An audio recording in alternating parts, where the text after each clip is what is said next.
But you're not logged in as yourself.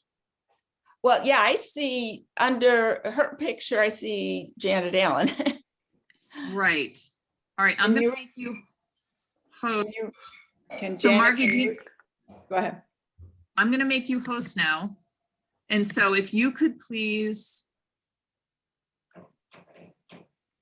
Yes, so now we have host and co-host. So what you want to do, Margie, is go by your name. See where it says Janet Allen? Yeah, no. Yeah, in the top right, you can see the 3 little dots in blue, right by your picture. I don't see my picture. You don't see your picture?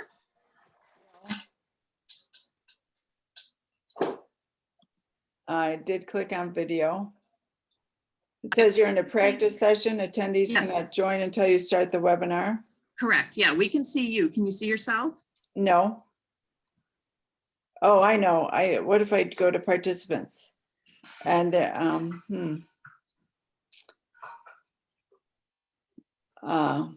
don't know how I can see myself.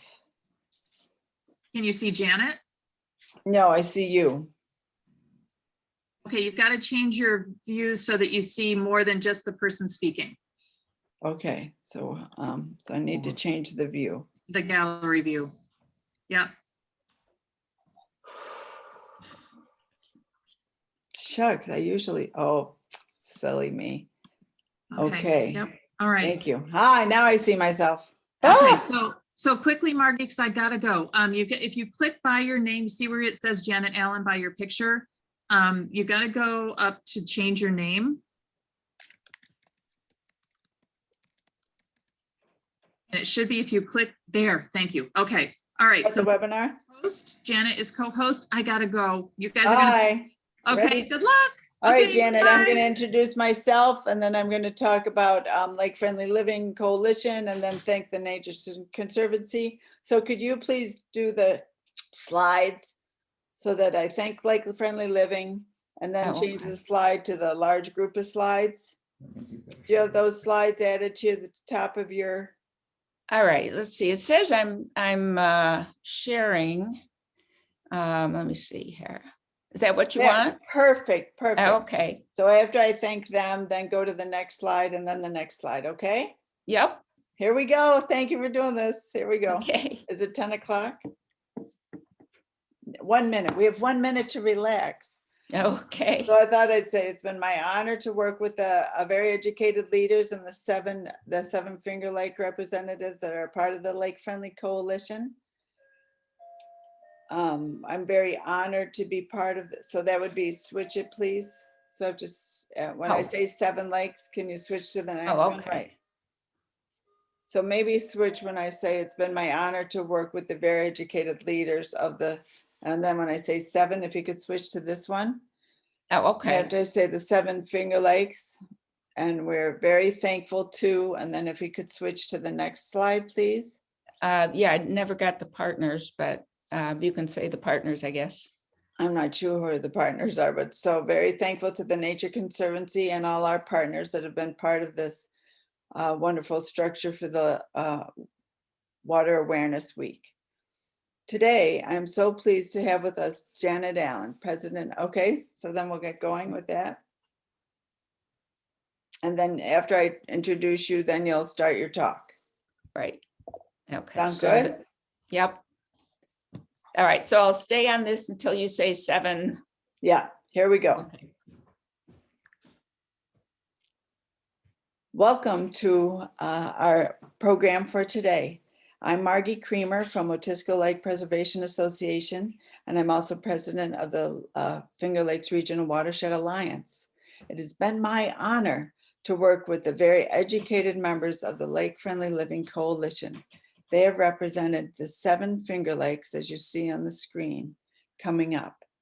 They are all just such strong individuals. We have no worry, I think, about our future because these educated people are now really taking a stand for our behalf. I'd also like to thank the Nature Conservancy and our other partners who have been part of our planning for the Lake Friendly Living Week. And so with great honor, I'm so pleased to have with us today Janet Allen, President of Habitat Gardening, a chapter of New York Wild Ones. She's also author of Caring for a Piece of the Earth and creator of Our Habitat Garden. And the website is www.ourhabitatgarden.org. Today, she'll speak on creating an earth-friendly landscape, a nice follow-up to yesterday's Doug Tallamy's webinar. Thank you, Janet. It's an honor to be here with you all today. And we're going to be talking about creating an earth-friendly landscape. Now, we all know what the all-American landscape usually looks like, something like this, mostly lawn, free of weeds, a few ornamental shrubs, beds of those pretty annual flowers, and maybe a few small trees. And lots of mulch. When I walk around our neighborhood, I see bags and bags of the mulch ready to be distributed.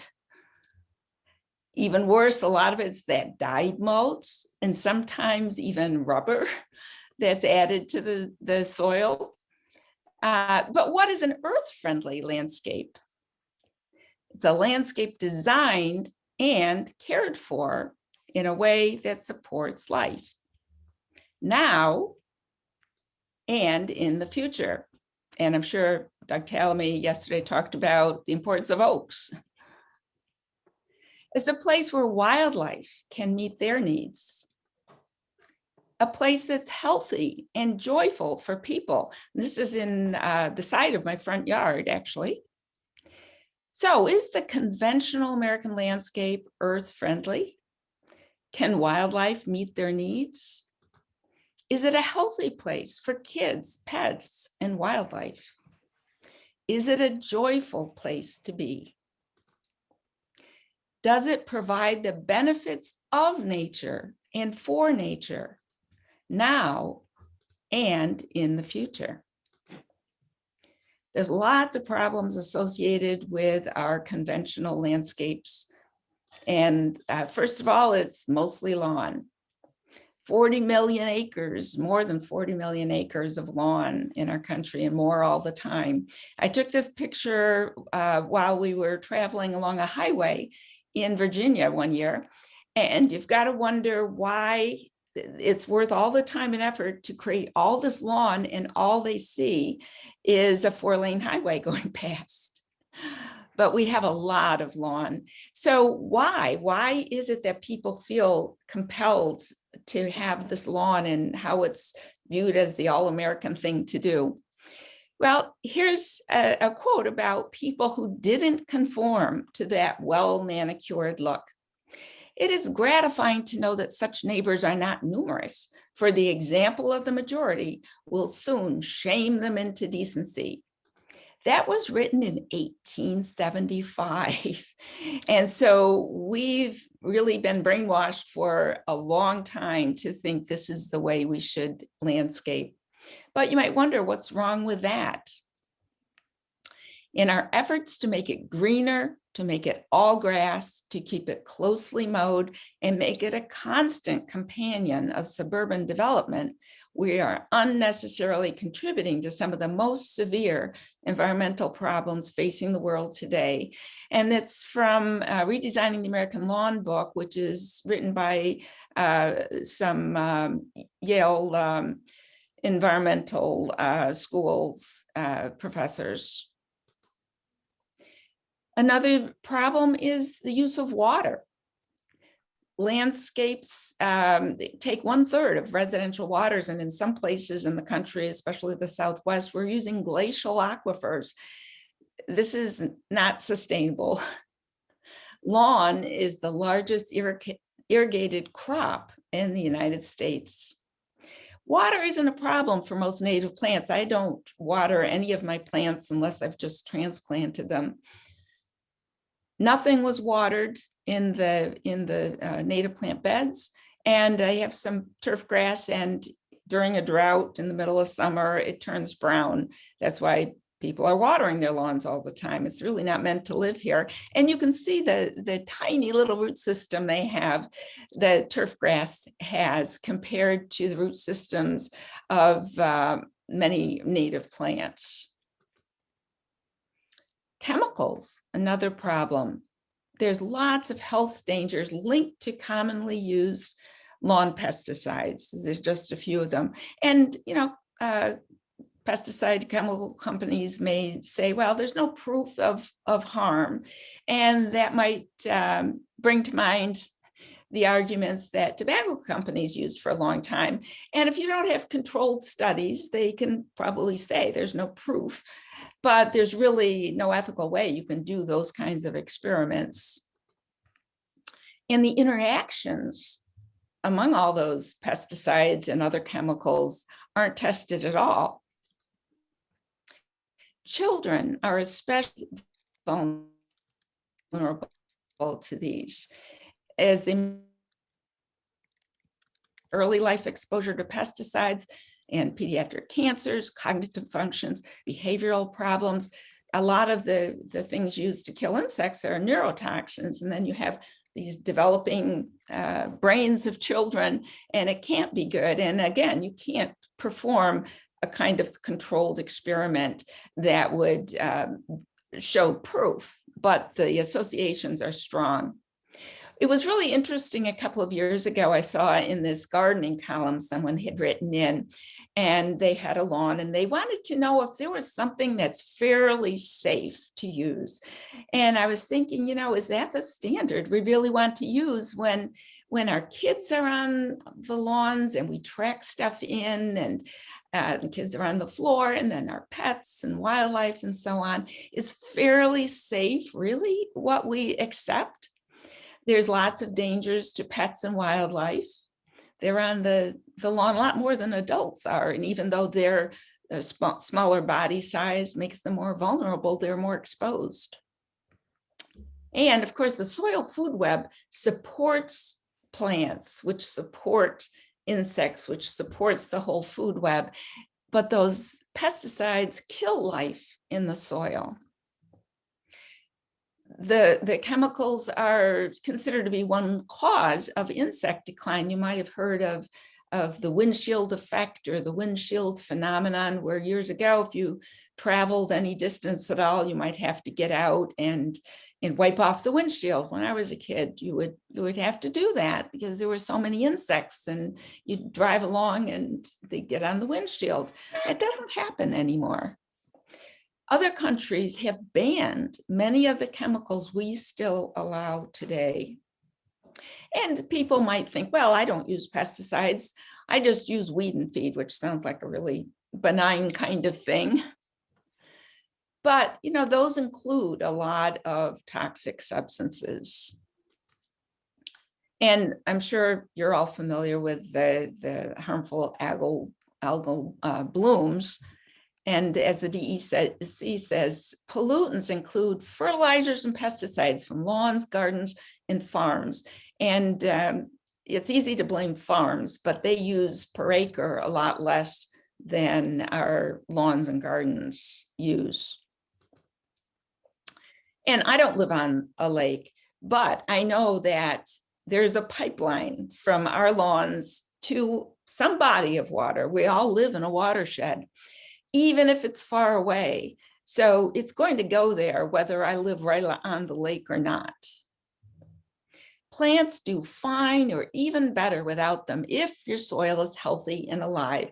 No one weeds and feeds the forests. Another problem that we really need to address is climate. And sometimes you'll see information that is based on some studies that people have made that says, turf grass takes up CO2, emits oxygen. It's a plant after all.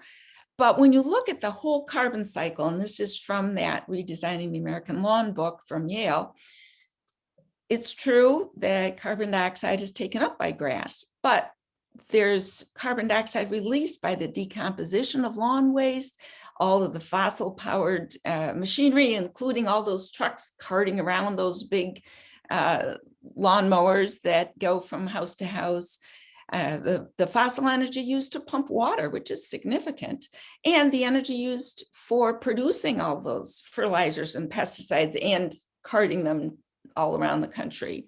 So on balance, it's really a negative. Lawn might be better than concrete, but I think we can think of a better way. Light pollution is another problem with our yards. We use light as decoration. And of course, astronomers have been complaining for years about how it makes it difficult to see the night sky. And we do lose the benefit of seeing the magic of all the stars and so on.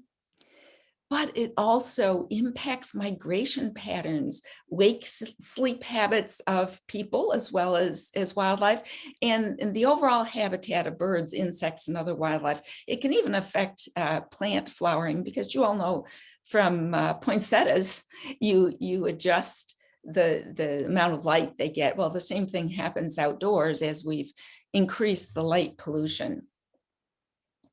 And there's human costs. The time spent, which is significant, and the injuries. And this was a long time ago when our now 35-year-old son was little. And today I would not let a kid participate in this lawn mowing. It's really too dangerous. And lots of money to maintain these lawns, a significant amount of money. And what bothers me the most, I live in a suburban neighborhood, and the noise pollution, there's never a time when there's peace and quiet. As soon as one person stops, another one starts, and there's just constant noise, and a significant noise. The 85 decibels or higher are considered dangerous, and yet the lawnmowers are really loud. And even worse are all the leaf blowers, and it's especially irritating. And these are things that can be done with rakes or push brooms. Everything doesn't have to be fossil fuel powered. And a real loss that we're finding more and more with research is that spending time in nature is associated with good health and well-being. And we've lost that. And lawn is not nature. I was walking past one of these highly manicured yards the other day, and someone else was walking past in the other direction, and the owner was out there, and this other person said, "Oh, this is so beautiful. It's just like a national park." Well, it really is not at all like a national park. It's like the opposite. Nature is not that way. And really at the heart, our yards are just too simple. As Telemi says, we don't have just too few plants. We have this, for example, has lots of plants, but too few functional plants that participate in supporting life. As Telemi says, if you have 15 species of plants in your garden and 13 of them are aliens that are toxic to insect herbivores, you have in effect a garden based on only 2 plant species. Too simple. And if you haven't read this book yet, and he has some other ones since, and still very relevant. So think about it. What is the main source of life on the planet? Plants. They provide all sorts of things that we depend on, that we can't do without: air, food, water, regulation, medicines, habitat, climate. But we've come to see plants just as decorations, the way to decorate our yard. And there's so much more than that. As Sarah Stein says, and this is a classic book written, I think, in the 70s. And I was just talking to someone yesterday who was rereading this again and just marveling at how far ahead of her time she was. And I'd highly recommend this. Is not out of date. As she says, this is not someone else's problem. We, you and I, and everyone who has a yard of any size, own a big chunk of this country. Suburban development has wrought habitat destruction on a grand scale. To reverse this process, to reconnect as many plant and animal species as we can, to rebuild intelligent suburban ecosystems, requires a new kind of garden, new techniques of gardening, and I emphasize a new kind of gardener. You can be that kind of gardener.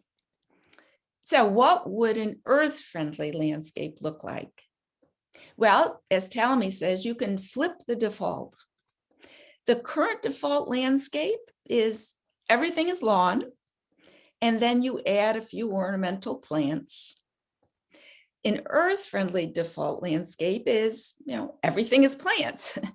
Then you add the functional lawn and paths so you can get around your yard. You can have a place for a picnic table or croquet or whatever, but start with the idea that everything will be plants, and then add what you need as to make it a functional place for you.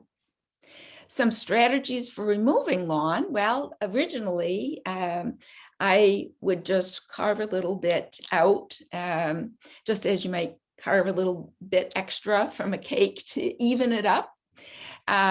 So I took the honey, I shrunk the lawn approach. But eventually I dug it out by hand, but there's easier ways. I've since learned too late. You can cover it with cardboard and add mulch on top and let that decay and kill the lawn.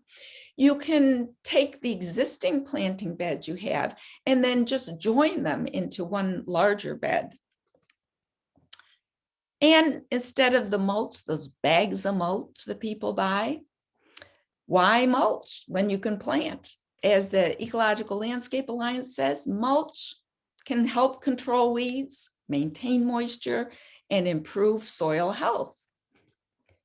Yet, for every advantage mulch offers, well-chosen plants are even more effective.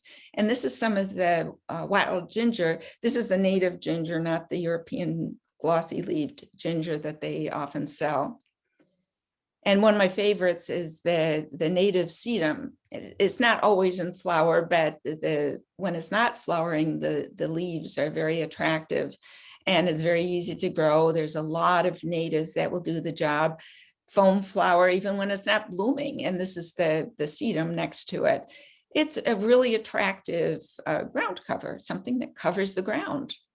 And it doesn't have to be uniform or a monoculture.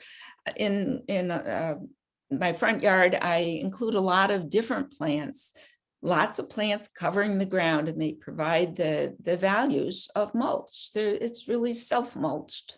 And there's bloodroot and mayapple and all sorts of ferns and lots of different plants. So what about the lawn that remains? Well, as this book says, they call it a freedom lawn. You mow it only when necessary. It's free of chemicals and fertilizers, and of course, smaller. So you can change your goal. Instead of the perfect lawn that would be on a Scott's commercial, you can make it good enough. It's green and you can walk on it is my standard. Or you can try a clover lawn. We're currently experimenting with this. We're finding that it looks like near the street where we've done it, that it may not be very salt tolerant. So we're still experimenting, but certainly clover can be part of any lawn. It's nitrogen fixing. And so that's one reason you don't need to add fertilizers. When you remove excess lawn, that you then have space for plants, the foundation of life on earth, even space to grow food. And we have a fairly large vegetable garden in the back. We don't have a large yard to begin with. It's about 1/3 of an acre. We're on a corner and, typical suburban kind of area, an older suburb. So it's not these 2-acre lots at all. But even then, we have quite a bit of space to grow food. We have excellent soil because we've added compost, and we get a lot of food out of our relatively small area. And it's the most, the healthiest food you can get. It's grown locally, it's organic. We know where it's come from, and you can pick it and eat it within half hour of picking it. So it's a great use of space. And it also helps with the climate to to not be carting food so far. The goal is to have a diverse, layered landscape filled with native plants. And this is a view in our backyard, and you can see there's an herbaceous layer, there's shrubs, there's understory plants, and there's canopy trees. We have a lot of maples. They don't all belong to us. They're in the neighboring yard, but we have quite a few large trees. We have understory trees. This happens to be a cherry tree and amelanchier and pagoda dogwoods. And then this is our habitat hedgerow. We have a bunch of shrubs. And the herbaceous layer, we have a kind of a meadow type area in our backyard with a lot of flowering plants. And don't forget the ground layer. Life on Earth is sustained by this underground ecological system, the soil food web. There can be more microscopic organisms in a teaspoon of healthy soil than there are people on the entire planet. It's really critical to sustainability. Sarah Stein again says, I must have been living in another world when I wrote only a few years ago, and with considerable satisfaction, of the view from my window of our gardens, bare to their bones, neat and clean, nicely edged, weed-free. Why was I not replacing in their beds the limp bodies of weeds I had uprooted? What I was doing, cutting flowers to the ground, raking them away, bagging grass clippings, blowing autumn leaves from underneath the hedge. Now I see that there is teeming life down there that neatly and cleanly I was starving. I was robbing the life savings from my garden beds, exposing them to the elements to leach their lifeblood away. Dead plants feed soil life. And we leave all our leaves on the planting beds, not on the lawn, of course, but we have very little lawn. We just rake that off into our planting beds. It's basically nature's version of a slow release fertilizer. A lot of organizations like the Xerces Association have been encouraging people to leave the leaves. And I created these signs based on the Xerces signs, and I just added their text in larger type, and I display these in the yards in the spring and fall. So hopefully people will begin to understand that this is really important to leave the leaves. Unfortunately, we have a new threat to our soil, Asian jumping worms. And this is what happens to the woods when we have these worms. Now, the European worms have also been a problem, but the Asian jumping worms are even worse. But our forests and trees evolved with a duff layer anywhere where there had been glaciers originally. And it changes the whole the soil that trees are growing in and our plants. This is the difference it makes without worms and with worms. It's already making a big difference. And even in home landscapes, I was listening to a webinar on invasive worms, and this person was saying that it even seems like the root hairs are less in landscapes infected with worms, and that he could just pull plants out more easily because they weren't attached as well with the heavy worm infestation. So designing your earth-friendly landscape, of course, one way is to hire a professional to create the design or design it and install it. And just be careful, confirm that they really know about native plants and natural landscaping. I think all nurseries and landscapers know that people want native plants and natural landscaping, but they may use the words and they may not actually deliver a real a landscape that really does have native species. Clearly communicate what you want, and we encourage species, not cultivars. Or you can just design your own. There really is a lot of help with that. Carolyn Summers' book. Sarah Stein also wrote Planting Noah's Garden. And then, of course, the Rick Dark and Doug Tallamy book on the living landscape. And the first priority is preserve and protect existing native trees. Now, if you have a bunch of Norway maples, you might want to take them down, but native trees are really important to have, and it's not something you can create instantly. And remove those non-native invasive plants because they will spread, maybe not even in your yard, but spread to natural areas. Like Baltimore Woods has a lot of Japanese barberry and so on, because birds eat the berries and then they fly over these natural areas and poop out the seeds with the little fertilizer packets. And it's a real problem. You really don't want to be contributing to that. And yet that's what is often sold in stores. So here's some tips for designing your yard. First of all, figure out what you actually have to begin with. I know when I started, I wasn't able to identify everything that I had. A lot of the things were here before we moved in. So it's very instructive to figure out what you actually have. And I did used graph paper and actually measured out everything.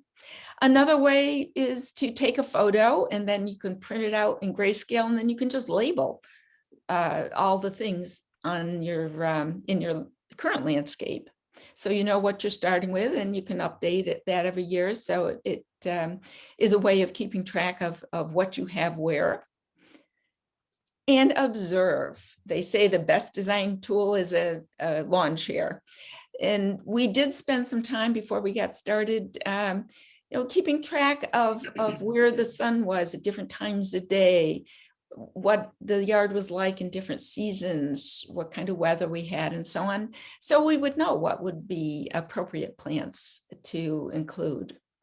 We also observed nature for inspiration and for guidance. One year we were camping in the Adirondacks, and we really spent a lot of time observing streams because we were about to create a stream and pond in our yard. And we wanted to make it as natural as possible. So we learned from watching nature. And we've really enjoyed this. This was our 25th anniversary present to ourselves, which is, we've now been married 44 years. So we've had it quite a while.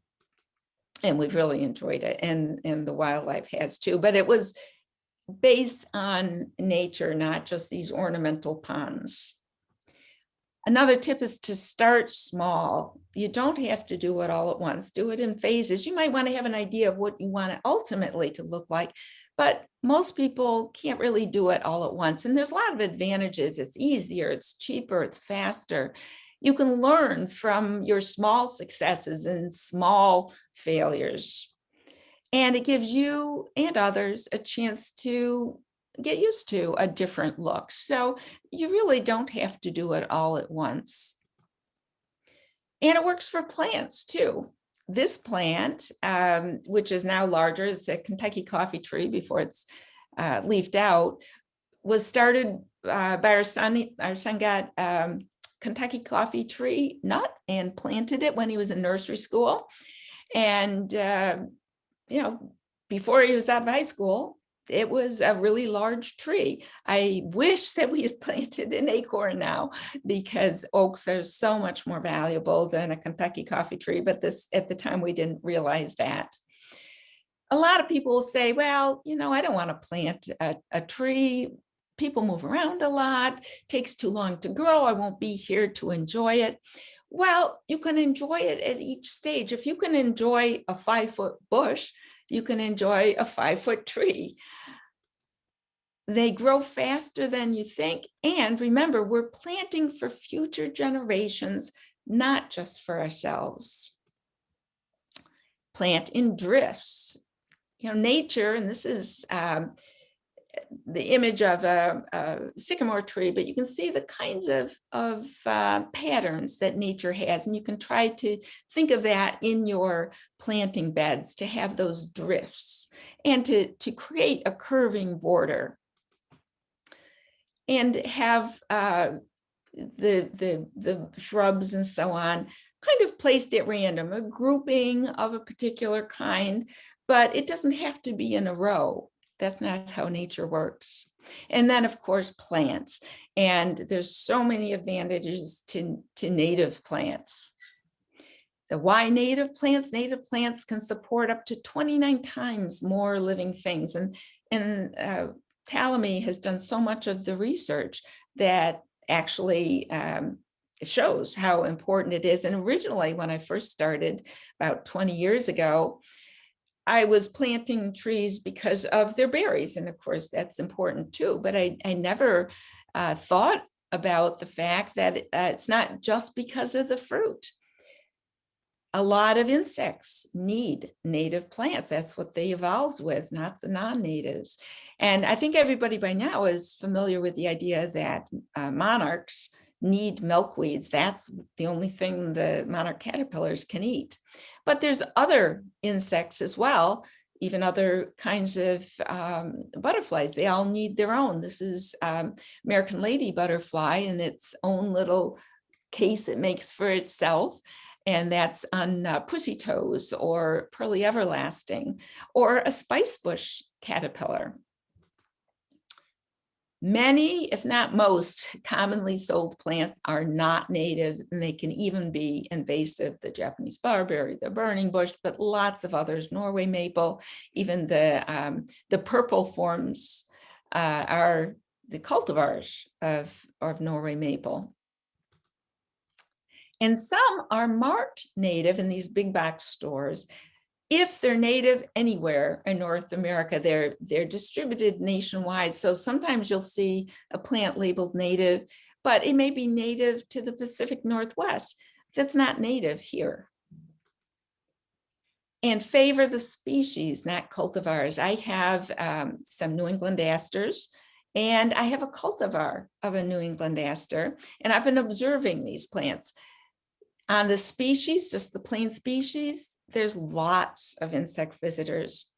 On the cultivar, no bees were seen there. Some cultivars might have some insect activity, but you never know which ones. And as Talamy says, he favors the species. That's what they need. And especially locally grown, from locally collected seeds, the local ecotype. And we've been fortunate that the Plantsman and Amanda's Garden and some others have collected local seed and grown our milkweed, especially from those local seeds. And that's the best you can get. Be careful sharing plants. Our organization always had a plant sale where we accepted donated plants, but now we just have to be a lot more careful and maybe bare root them. Even if you don't see actual worms, there could be the cocoons and so on.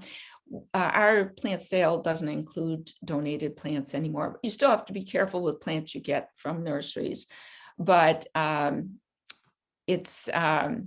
you just have to be really careful. And we have a link to a really good fact sheet that one of the Cooperative Extension produced.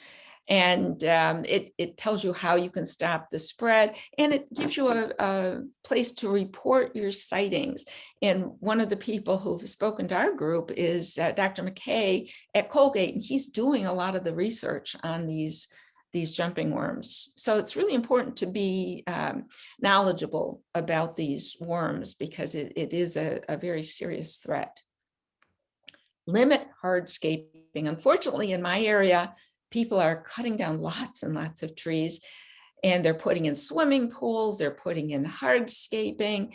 And once you've sealed that soil, I say the phrase is soil sealed is soil lost. It's really hard to recover healthy soil, and we're covering so much of it. We're destroying the soil structure. We're destroying life in the soil.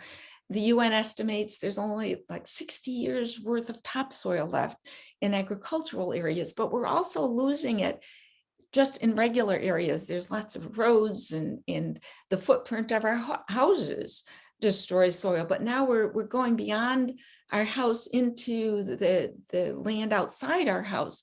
and in losing that soil, essentially, even though it's under there, it's not healthy soil anymore.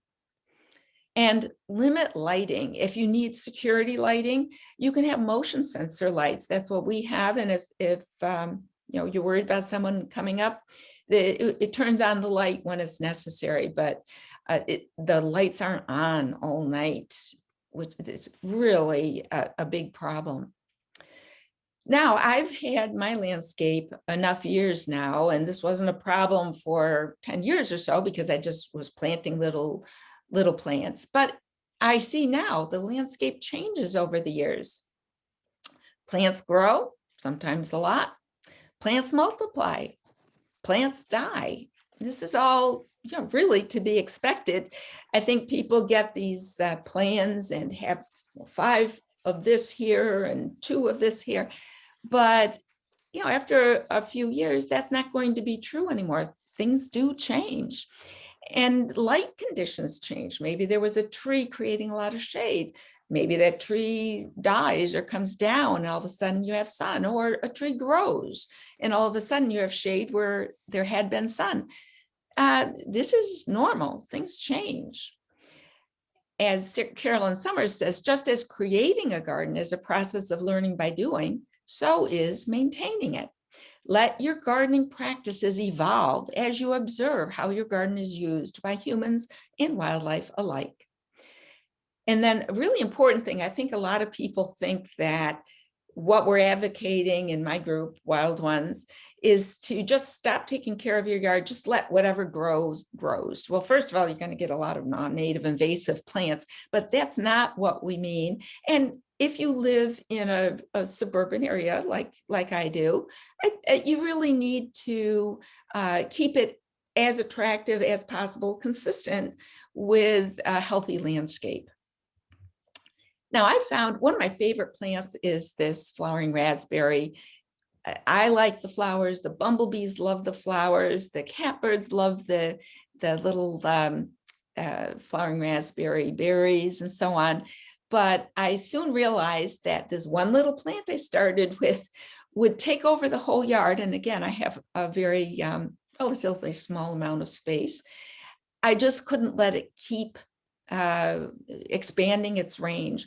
So what I've done with these enthusiastic plants, they're not invasive plants, they're native plants, but they are pretty enthusiastic, is I've just established policies for these different plants. For this one, I've decided it can go as far as the edge of the porch and no more. So I don't have to make any decisions. When I see part of it expanding beyond its allowed range, I just cut it off or dig it up. It only can be in that one spot. And I love having it there. I wish I had more space so I could have more. But in my yard, this is as far as it can go. And it just simplifies things so much. I've decided where it can go. If you have a health strip between the sidewalk and the road, that's a place you can put enthusiastic plants like this Canada anemone, and it's not going to invade your whole yard. And choose plants whose mature space fits the yard. As a beginner 20 years ago, you know, I'd buy these shrubs and they were, you know, maybe a foot tall, 2 foot tall. And so I'd put a bunch of them there. And then eventually they would outgrow the space, which I should have anticipated, but I didn't. But I've learned now that you really have to think of the mature size. So place them where they will fit.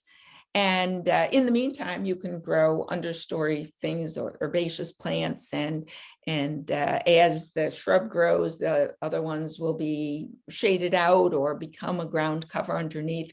But I didn't anticipate the ultimate size. So that's something to keep in mind.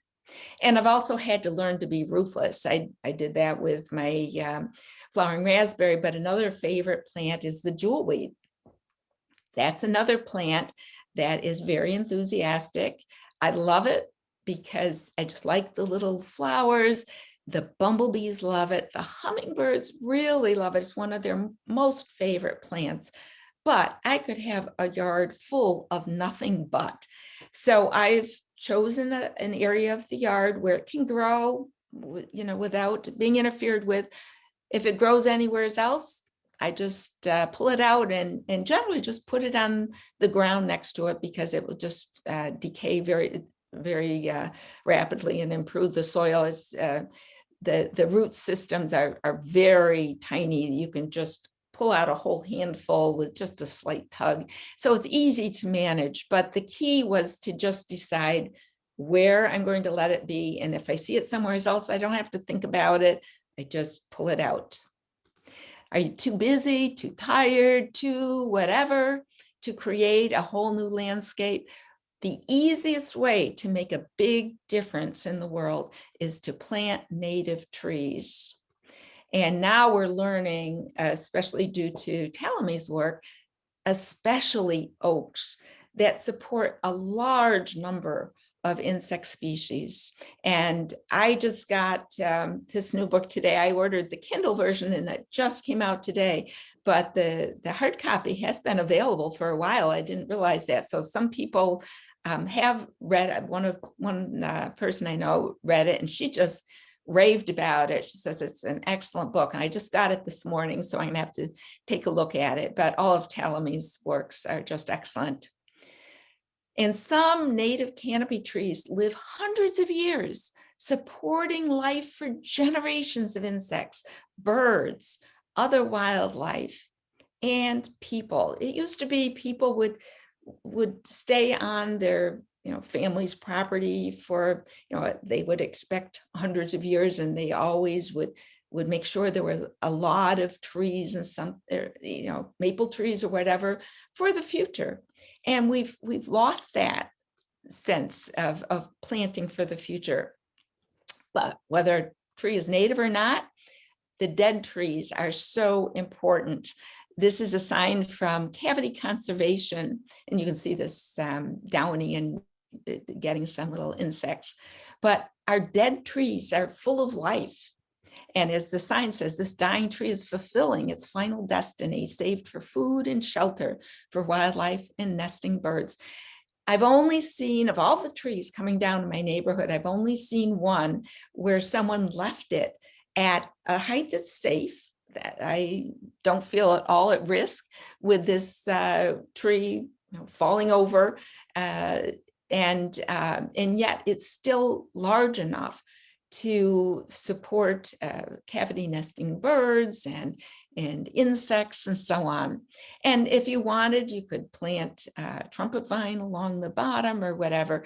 That's the only one I've seen left this way. And most people, they cut the whole tree down, they grind out the stump, and there's no sign that there was ever anything there. But this took a long time to grow. We need these snags. And it was interesting, the Smithsonian Gardens had a dead tree or a dying tree in their parking lot, and instead of just cutting the whole thing down and grinding out the stump, they cut it to a safe height and left it for birds and insects and so on. And near our daughter's house in Chapel Hill, there's a beautiful walkway.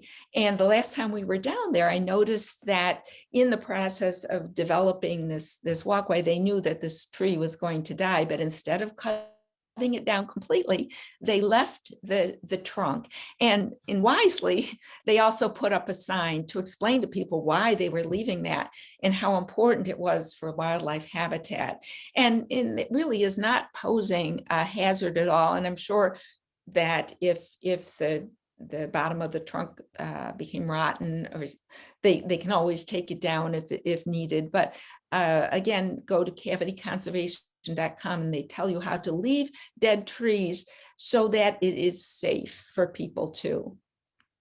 Climate is something we need to address, and Sue Reed has excellent books on climate-wise landscaping, and lots of really good tips in there. Plants can lower energy use and create a more comfortable home and yard. In one day, now this is part of our front yard. Our front yard is quite shady. And then closer to the street, it's sunnier, where I have my roadside flower bed. And I took a little thermometer and I measured the temperature in each area, and there was a significant temperature difference.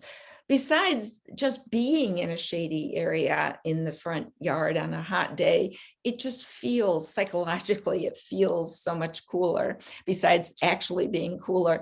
And in all of these trees coming down in our area, I just wonder, probably the air conditioner use is going to go way up. The yards aren't going to feel as comfortable. It's a real shame. On the south side, we've planted a lot of deciduous trees. And another thing in terms of climate is to skip the peat moss. I leave my leaves. That provides organic matter right there. But peat sequesters carbon dioxide, mining it releases carbon dioxide, and peat grows only 3 inches a century. We're losing these sphagnum bogs. This is one that is protected in Canada. And also leave space for a solar dryer. I know some HOAs prohibit that in our daughter's first house, she was not able to put up a clothes dryer. Now, in a time when we're dealing with climate change, it doesn't make any sense to use fossil fuel to dry clothes when the sun can do it so easily. It really doesn't take time, much time to hang them up once you get used to it. And they smell wonderful. There's no chemical fragrances at all. It's just a wonderful smell. And it's just a way to use solar energy. And I hang my clothes inside in the winter. I haven't used my electric dryer in, I don't know, 10 or 20 years. And you can be a citizen scientist in terms of climate change. Budburst, which is a project of the Chicago Botanic Garden, you can submit when plants go through their various phenophases throughout the year, and you can help keep track of how those phases may be changing, and that has a lot of implications for insect-plant interactions and so on. Our yards can change. 35 years ago, this is what our house looked like shortly after we moved in.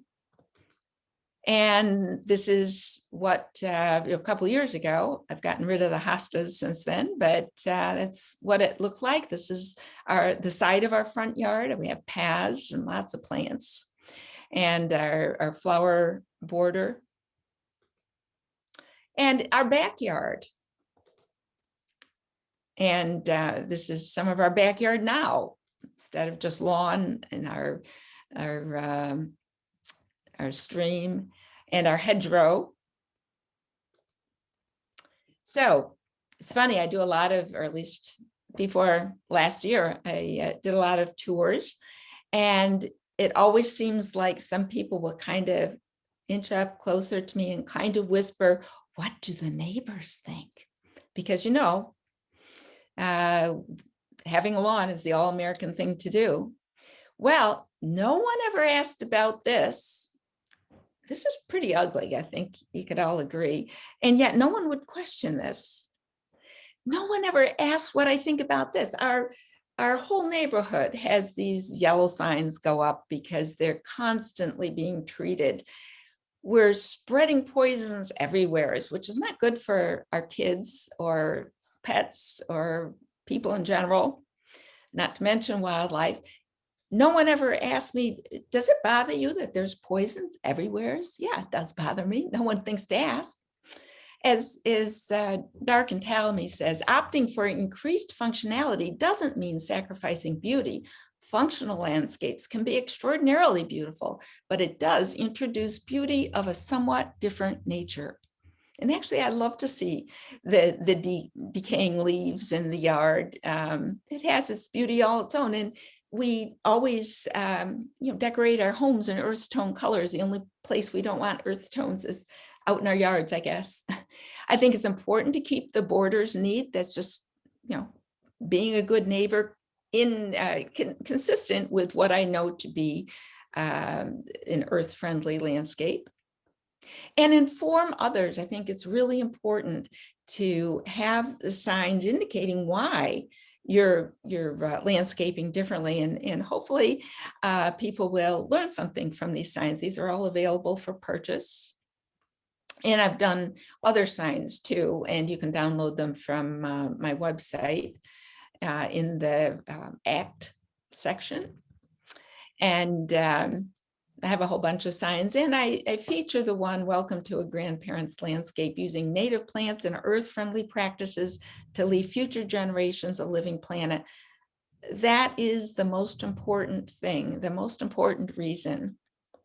So what do the neighbors think? Well, I don't know, but whose opinion matters most? As I say, I try to keep it as neat and attractive as possible, consistent with what is going to leave a living planet for my grandchildren and their grandchildren and beyond.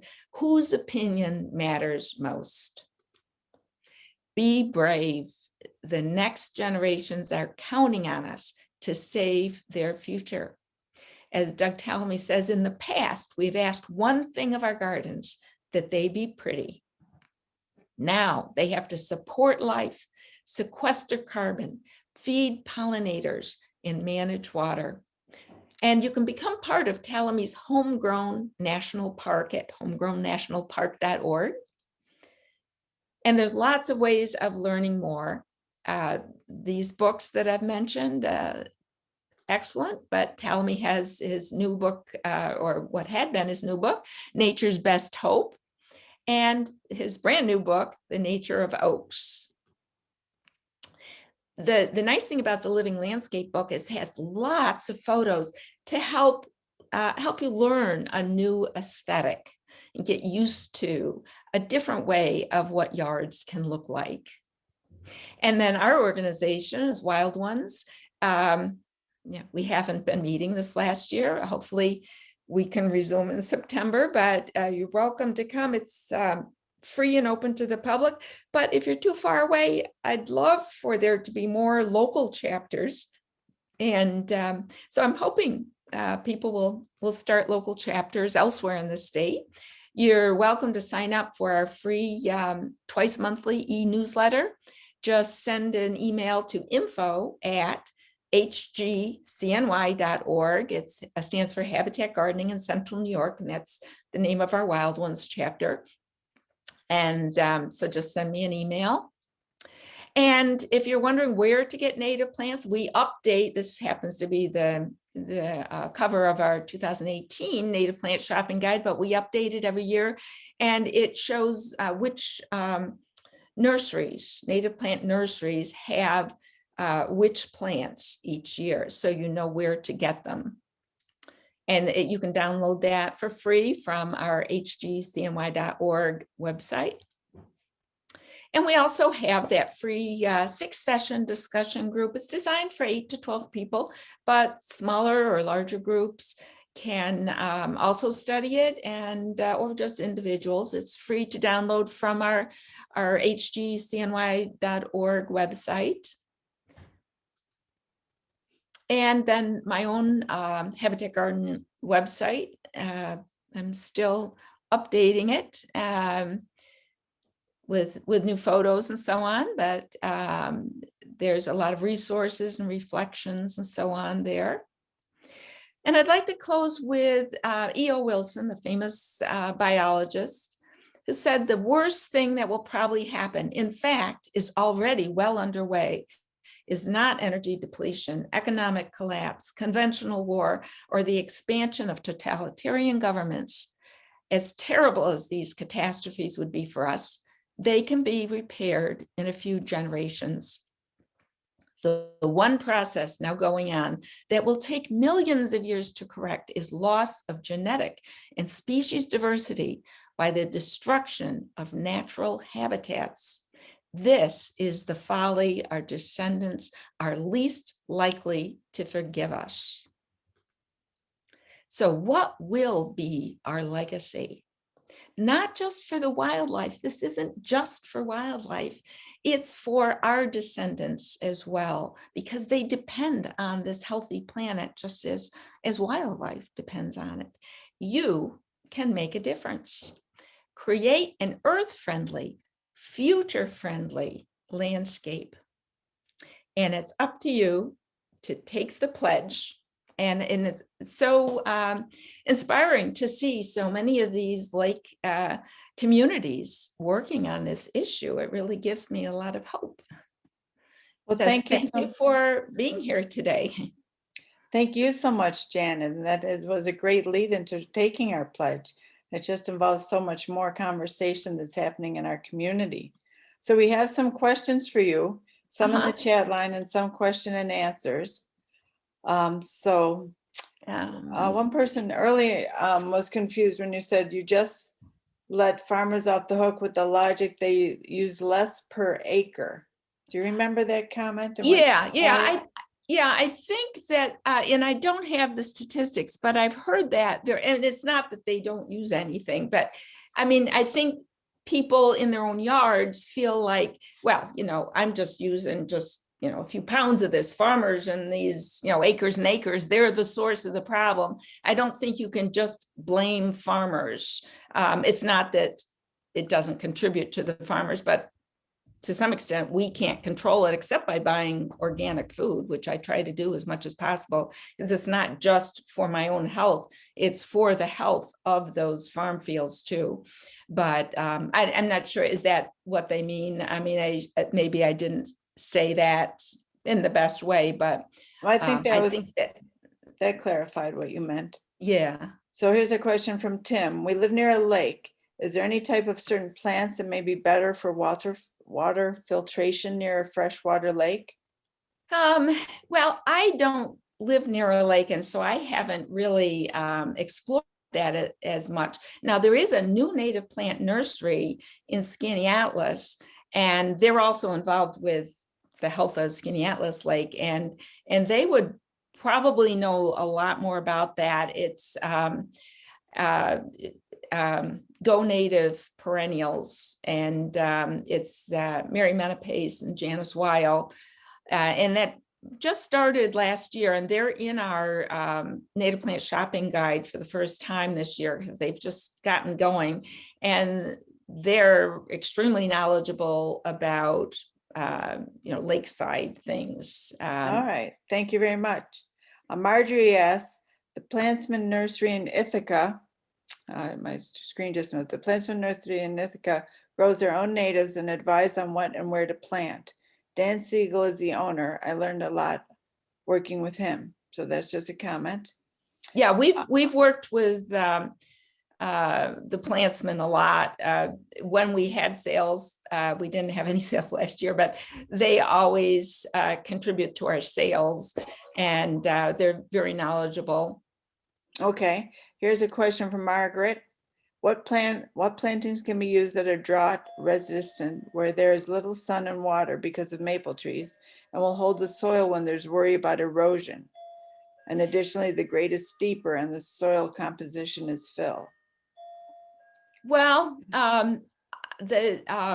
Amanda's Garden is an excellent native plant nursery. She has a lot of informational things on her website, Amanda's Native Plants, and that also is in the Native Plant Shopping Guide. And she lists plants for various conditions. And she also, like Dan, is extremely knowledgeable and very nice to work with. And she has those resources on her website for our area. I mean, there's a lot of books that have those kinds of lists of plants for different conditions, but she knows our conditions here. So she also would be a really good one for the, and then if you wanted shrubs and trees, Jim Engel from the White Oak Nursery is very, very knowledgeable about the shrubs and trees. And he's west of Syracuse as well, and also in our native plant shopping guide. But there's so many different combinations of conditions. I personally will tend to kind of push the edges of conditions and try plants out. And I find that a lot of plants tolerate a little bit beyond what their optimum growing conditions are. Sometimes they die. I mean, I just like to experiment, but quite often, even if it is happiest in maybe a sunny, wet spot, maybe part shade and just moderately moist might do just as well. So I've tried some of those things, and it's also a way of, a really enthusiastic plant. If you give them less than optimal growing conditions, you may be able to have that plant and not have it just kind of take off too much. But I know, well, Ellen Foltz is the owner of Amanda's Garden. I think Amanda is her daughter's name. So Ellen is extremely knowledgeable about all those things, and it has a wonderful plants that she grows really well, and we've had really good luck with her. Okay, next question is, well, from Bill, what was the website about leaving tree trunks? Cavityconservation.com. And it was started by someone in the, I think part of the Bluebird Society or Audubon in California. And he realized that we were starting to make bluebirds totally dependent on human nest site or human nest boxes. And it's great to provide nest boxes. There's the Bluebird Trail and all that, because they need it at this time. But, humans aren't necessarily a reliable partner in the long run. And ultimately, we need to reestablish the snags. Our group did a tour of a local park with the park ranger a few years ago. And of course, in the park, there were, trees that had just come down. They were laying there. And the ranger said, you wouldn't believe the number of people who wonder why you don't clean this up, because it doesn't look neat. Here you are in a forest. These things, whether they're standing or they eventually fall, these are all an essential part of the whole ecosystem. But it's this website, he provides so much information on how to keep them safe, because if you live in an area like I live in, you can't just let a huge tree decay and eventually fall over, because it could fall into the street or something. But there are ways, just as the Smithsonian or the Bowling Creek Trail showed, a way to keep it safe and still provide so much of the benefits of leaving a dead tree. And he gives details for homeowners or for professional arborists and so on. It's an excellent website. And then you can also buy the sign.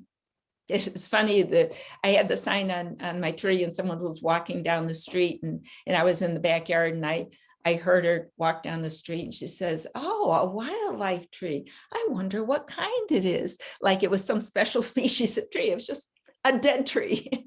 That's a wildlife tree. All right, a comment from Maura is, signs are a great way to help inform and show support for our environment. Many of the LFL programs offer signs to those who take the pledge. These signs are often easy conversation starters with neighbors about how to be lake-friendly living. And then from Emily, Cornell Bioswale has great lists of plants that help with filtration. From Margaret, she just is complimentary of so much material.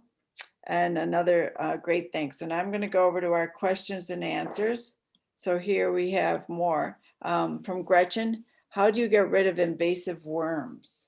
Well, I mean, that's the problem.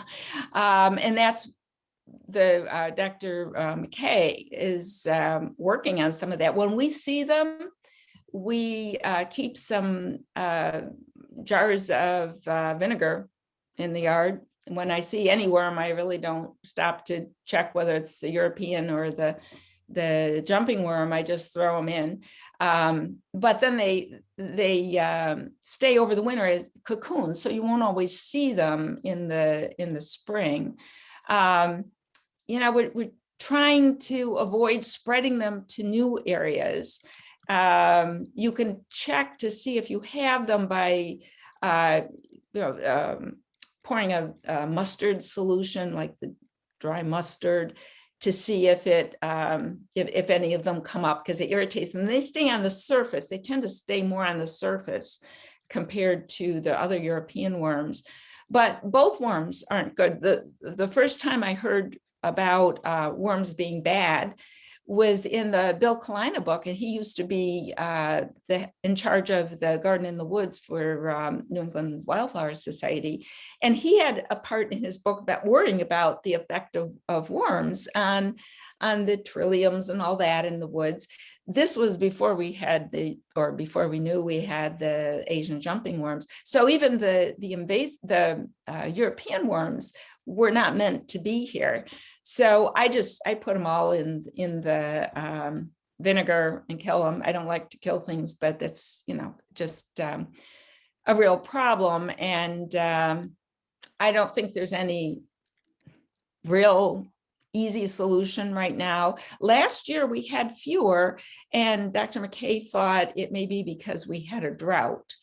I don't know. I mean, it's good to keep on top of whatever research shows, but basically what we've done is try not to share them with other people. I've stopped. I used to share a lot of plants, give plants away, and I guess if you bare rooted them and swished them in water, because there's the cocoons, I guess it's safer, but it's a problem.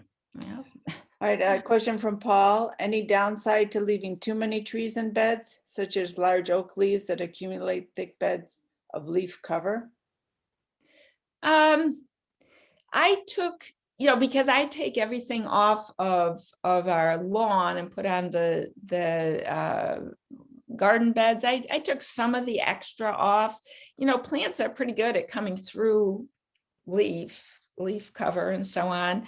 I haven't seen any problems. That's the way nature has worked for a long time. No one says you have to leave every last leaf. I took some off, and then I put them in a pile. I didn't put them in the bag out to the curb. I put them in a pile near our compost pile, in kind of a fluffy pile, as a lot of our moths and butterflies are living in that. That's one reason we don't have as many moths and butterflies, because they'll pupate and be in the leaf litter, and then we rake it all up and put it out to the curb as some toxic substance, and so we're losing a lot of our insects that way, because they're in there. Right, to reuse. All right, here's from Leslie. What can be done to control jumping worms or eliminate them? Yeah, I would, check out that fact sheet. I think one of the most important things you can do is monitor it and report when you see them, because knowing the extent of the infestation is something scientists need to know. So who would you report it to? IMAP invasives is one place. On that Cornell fact sheet, we have a link to it on our HGCNY website page. I think it's under the learn, I think under the fact sheets page. I don't have the fact sheets there. I have a link to it. And then there's also in the Midwest, they've dealt with this for a long time. So they have information on, it used to be called Great Lakes Worm Watch, and I think there's a different link to that now. I also have information on my website with links to different things. I mean, there's no real easy solution at the moment, except learning more and supporting the scientists' work in that, and being really careful. That's our Habitat's Garden. Ourhabitatgarden.org. Okay. Yeah. Here's another one from Julie. Do annuals have a place in the natural garden? Well, actually, jewelweed is an annual, even though it, comes up everywhere. I mean,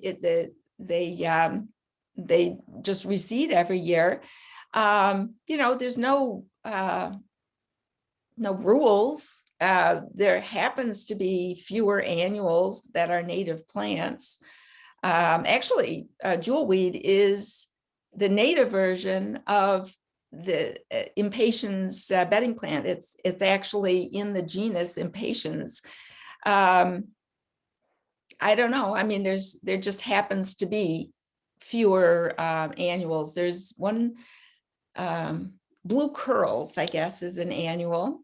Some are biennials, but I haven't seen. I'd love to try blue curls. That was mentioned in a video that we had in one of our newsletters. But okay. Sonia has a question. To avoid jumping worms, do you recommend removing all the soil from purchase plants, or will that just harm the roots? Well, one of our other Wild Ones chapters, that's what they've been doing. They've been removing all the soil, and this is for their plant sale, and then repot it all with sterile soil, bought in bags, I guess, that's been sterilized and so on. But, I would think there's less chance if you, remove the soil and then swish it in water so it's a bare root. I think some nurseries may be selling more bare roots because of that. We haven't done that, and I just haven't shared plants, and our organization just doesn't accept donated plants. This is not a problem we've lived with a really long time to have come up with any easy answers, but it is significant. There's some interesting articles in the New York Times and other places about how this will impact even climate change, because these will release carbon from the soil. It turns soil into like coffee grounds kind of thing, because they're on the surface and they just process so much of the soil. And it just turns it into a coffee ground like thing. It's, I wish there were answers. I'm not sure there's any certain answer right now. We're still figuring out, which is why Dr. McKay's work is so important. Gretchen is asking, how do you identify the jumping worms? Do they really jump? They don't jump, but you can identify them by behavior, because they tend to be on the surface and they wiggle around a lot. They're very kind of hyperactive. And then, that little white band, the clitellum, is closer and it looks different. And that, I think that fact sheet has a good picture showing those differences. So the behavior is a good clue, though, because they are on the surface. They don't actually jump, but they wiggle around a lot. Okay. And our last question is, what about ticks in those leaves? Yeah, I was wondering if, because everybody asks that question every single time I give a presentation. We didn't want to let it go this time. Yeah, well, and Talamy has addressed this as well. And what Talamy says is you could have the whole world be asphalt and lawn and you would not have any tick problem. Is that a world that's going to support life? I know the cooperative extension here is, saying not to have leaf litter and so on. I'm not sure that is a solution that is good long-term. The Pennsylvania cooperative extension recommends the best solution is to check yourself every night. And I think the most significant aspect of that is that it indicates our willingness to accept risks from nature. A lot of people are killed or maimed by car accidents, and yet how many of us think it's worthwhile taking that risk to travel to a mall for recreational shopping or so on? The risk is really great there comparatively. And the risk of pesticides. Not everyone in contact with lawn pesticides is going to keel over and die, but there are serious risks, especially to our kids. And yet no one seems to have the same concern about that. And one of the things I read is that, you have this big wide path between your lawn and any natural area, and kids need to learn that they cannot go into the woods. And as Talamy says, if you're raising a whole generation of kids who views nature as something that's dangerous and not worth visiting, you don't have a generation that is going to be a good steward of the natural world. And where does that lead? We cannot live without nature. We could conceivably live without trips to the mall for recreational shopping or any of the other things, all the sugar we drink. People, I think underneath all that is a calculation that nature isn't important enough to be worth risking anything. And it's true, you need to check yourself every night if you're roaming around in the leaves. But I leave the leaves. I'm not playing in the leaves all day. I have paths. And actually, my husband works, he's a volunteer at Baltimore Woods. And so they talk about this a lot. And I think the bigger danger is that ticks are on shrubs and so on, that, if you brush past, they may attach. I don't think leaves are the biggest part of that, but you don't have to go in, just leave the leaves. We have paths, we have sidewalks. Yeah. And All right. really, I think you have to think of the long-term consequences.